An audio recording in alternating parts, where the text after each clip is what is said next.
এই যে হাটে চলে এসেছি। এখানে এত রকম সুন্দর সুন্দর জিনিস পাওয়া যায়, শুধু মনে হয় কোনটা ছেড়ে কোনটা নিই। আর এই যে এখানে ট্রাইবাল ডান্স চলছে, কি সুন্দর না বলো।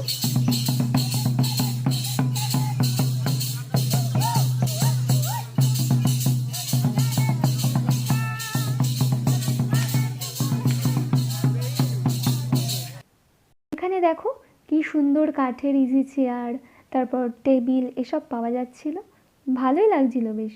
ইজি চেয়ারগুলো বলছিল ওই 1200 মতো দাম পড়বে। ওটা নেওয়ার ইচ্ছে ছিল, কিন্তু নিয়ে আসার ব্যবস্থা তো নেই, তাই আর নেওয়া হলো না। আর এই দেখো ডোকরার কাজ, মূর্তিগুলো কি সুন্দর বানিয়েছে না বলো। এই জুয়েলারিগুলো আমার বেশ ইউনিক লেগেছিল, ওগুলো নিয়েছিলাম কয়েকটা। আর এই যে ইনি এখানে চুজ করছেন কোনটা নেব। আমি যদি কখনো কিছু কিনি তাহলে ওই বেশিরভাগ সময়